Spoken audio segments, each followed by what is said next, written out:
E aí galera do canal Química em 12, hoje é mais uma aula dessa série nova, essa sequência de eletroquímica, mas dentro de pilhas, certo? Na aula anterior, nós vimos por que um elemento perde ou ganha elétrons em uma pilha. Porque uma pilha, ela envolve corrente elétrica, alguém tem que perder, alguém tem que ganhar. E eu julguei pela eletropositividade e pela eletronegatividade, né? Falei dos metais, não metais, passei macete, lembra disso? Certo? Tá lá, da aula anterior do canal Química em 12. Mas, pessoal, quando você fala em eletropositividade ou negatividade, a gente está pensando de modo muito qualitativo. Alguém é mais positivo, alguém é mais negativo, certo? Isso é qualitativo. Eu quero algo mais quantitativo, eu quero um valor, né? Por que um cara ganha elétrons, por exemplo? Porque ele tem um valor maior lá, que mede a tendência dele ganhar, ou mede a tendência dele perder, mede. Tá? Então, quer dizer, existe um valor então ali que pode medir a tendência de alguém perder ou ganhar elétrons, certo? Bom, relembrando a última aula, pessoal, nós decidimos que uma pilha ela envolve duas semi-reações. Alguém que oxida, alguém então que perde elétrons, esse cara ele é o agente redutor, certo? O zinco, por exemplo, foi o nosso caso de perdedor de elétrons. Mas por que o zinco perde? Até então, porque ele é mais eletropositivo. Não é pouco isso, tá? Ou então a outra semi-reação ali que foi a redução, alguém ganhando elétrons, né, sendo agente oxidante. Por que o cobre, por exemplo, aqui ele está ganhando elétrons? Falar que ele é mais eletronegativo ou menos positivo é falar mais e menos, né? Isso é mais qualitativo. Beleza, uma informação útil, tá? Mas eu quero dar uma informação quantitativa, eu quero dar um valor para isso, tá? E esse valor, ok, ele tem nome, se chama potencial de eletrodos, certo? Vamos lá. Galerinha, o potencial de eletrodo simbolizado pela letra E, ele vai ser uma forma quantitativa de saber quem é o perdedor e quem é o ganhador de elétrons, tá? Mas vamos definir comigo, né? Olha só, o potencial de eletrodo, ele vai medir a tendência de alguém perder ou ganhar elétrons, isso é, a tendência de alguém sofrer oxidação ou então redução, certo? Por isso temos então um tal de ERED, isso é, potencial de redução.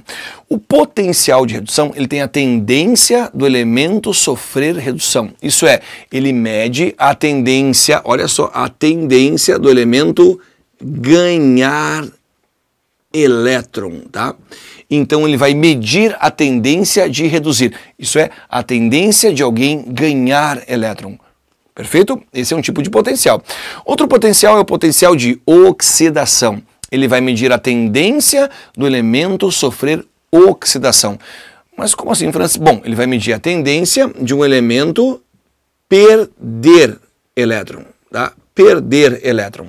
Perfeito? Então temos sim a grandeza potencial de redução e a grandeza potencial de oxidação. Francis, se isso foi medido, foi baseado em um padrão. É verdade, isso foi baseado em um padrão. E o eletrodo padrão, o elemento escolhido como um padrão, foi o elemento hidrogênio, tá? Aí se um dia alguém perguntar, tá, mas isso foi baseado em quê? No elemento hidrogênio que eu já vou te mostrar. Mas legal, né? Então temos dois tipos de potenciais. Para não mais falar, né? O cara tem mais tendência de ganhar menos. Eu vou ter um valor que prova isso, né? Que é o potencial de redução e o potencial de oxidação. Agora vem comigo para você entender como é que isso vai funcionar. Galerinha, o eletrodo padrão de hidrogênio, o EPH, é o eletrodo utilizado para você poder medir o potencial de outros elementos, certo? No sentido de redução e de oxidação. Mas o que é isso, né? Como é que é esse eletrodo, tá? Bom, pessoal, esse eletrodo ele é um Becker, ok? Contendo solução de ácido sulfúrico, porque daqui eu vou ter o H+, né? Um hidrogênio carente de elétrons. E também vai ser injetado aqui gás hidrogênio. Esse gás hidrogênio é um hidrogênio com potencial de perder elétrons. Bom, então aqui eu tenho um hidrogênio carente de elétrons e com potencial também a perder elétrons, certo? Muito bem, esse é o eletrodo padrão de hidrogênio, né? Aqui nós temos esse eletrodo conectado a um outro eletrodo. No momento aqui eu tenho zinco, certo? A barra de zinco e uma solução de sulfato de zinco. Qual é a minha dúvida? A minha dúvida é a seguinte, será que o zinco ele vai perder elétron para o H+? Será que aqui o zinco metálico vai perder elétrons para o H+? É isso que vai acontecer? Há essa dúvida, será que o zinco oxida para o hidrogênio? Ou o zinco ele rouba elétrons do hidrogênio oxidando esse elemento, tá? É uma dúvida.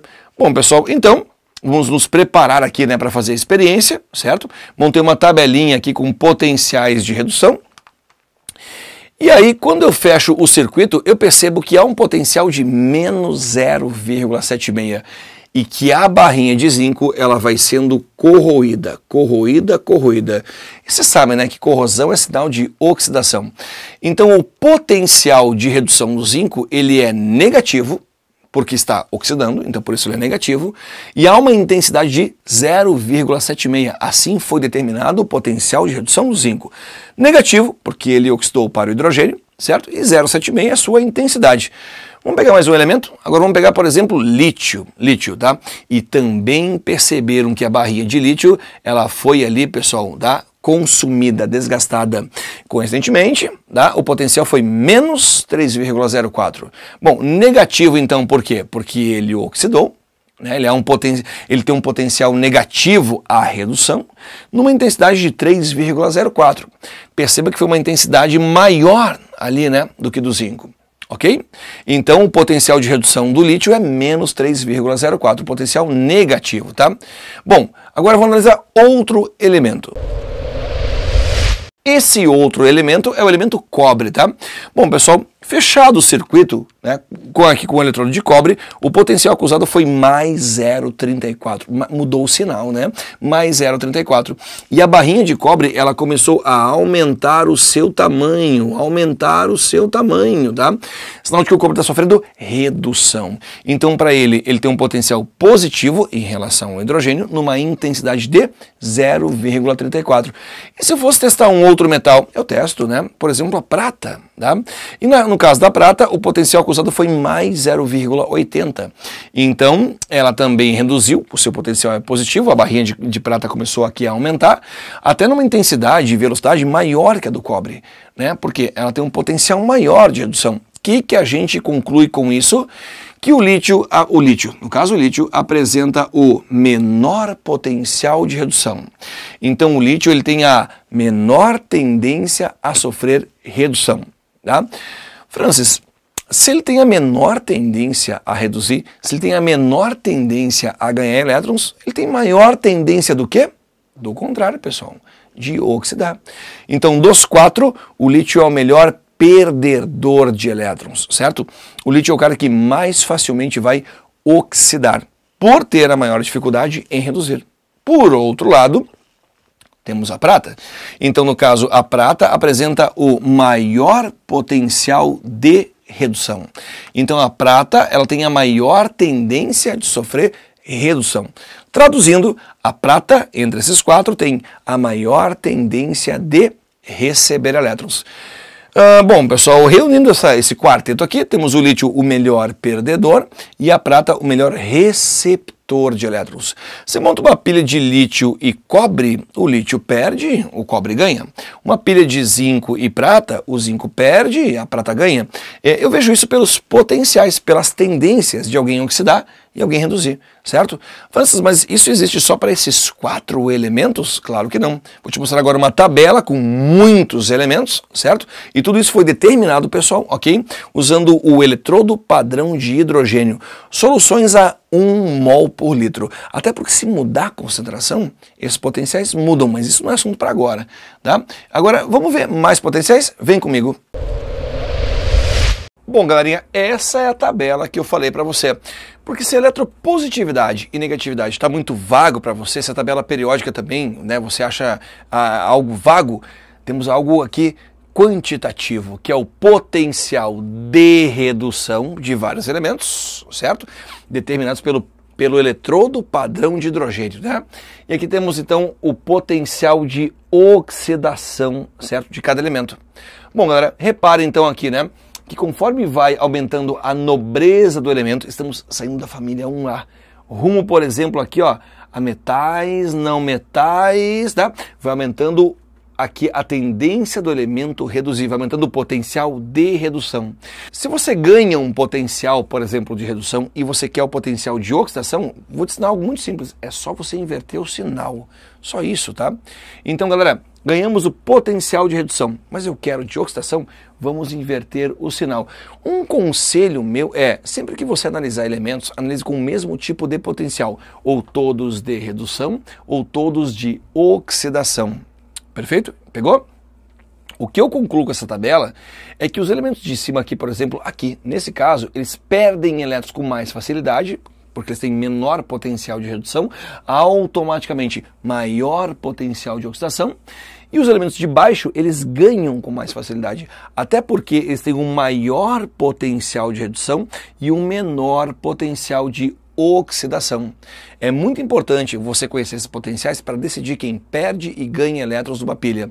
Pessoal, o nosso canal vem com mais aulas, ok, sobre pilhas, te mostrando como funciona a pilha de Daniel, ok, uma pilha compacta, né, uma bateria, tudo isso, mas isso depende de um bom entendimento dessa parte inicial, como a aula anterior a essa aula, e assim você vai entender a posterior, certo? Te espero aqui no canal Química em 12 para mais aulas dessa série bem bacana, pilhas. Até mais, galera. Tchau, tchau. Galerinha, eu não aguentei, então peguei um tempinho aqui da nossa aula para poder te explicar melhor ainda, você que já viu as tabelas de potenciais, como funciona o potencial de redução e de oxidação. Peguei o elemento alumínio, pode ser? E o metal prata, esses dois metais aqui, cada um com seu potencial de redução, tá? Olhando os dois valores, o potencial de redução então aqui do alumínio, ele é bem menor que o potencial de redução da prata. Mas, Francis, o que eu concluo com isso?